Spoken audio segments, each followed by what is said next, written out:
भाषा के बादा नम काहे करो ही बेटा। मगही भाषा के बादा नम काहे करो ही बेटा।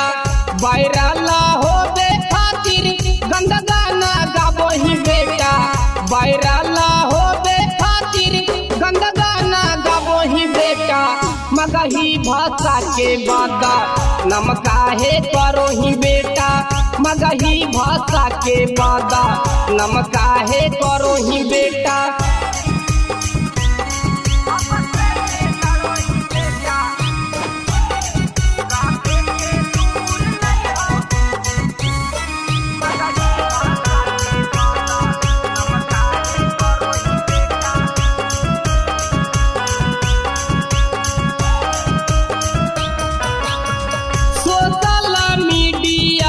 कचरा फैला बोही मगा धैरिया के नाम तू हंसा बोही।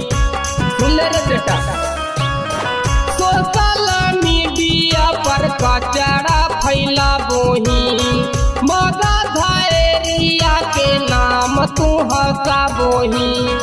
पैसा के खातिर अपन मैयो के बेचो ही बेटा। पैसा के खातिर अपन मैयो के बेचो ही बेटा। मगही भाषा के बादा नम काहे करो ही बेटा। मगही भाषा के बादा नम काहे करो ही बेटा।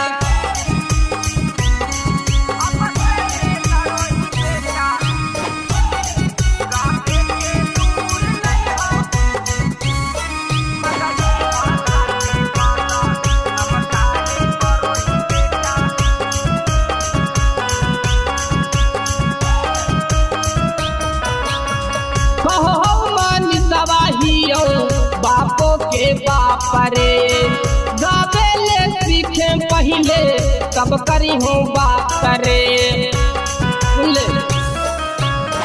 कहो मान सवाहियो बापो के बाप रे गावेले सीखे पहले कब करी हूँ बात करे। रावण के जैसन तू घमंड काहे करो ही बेटा।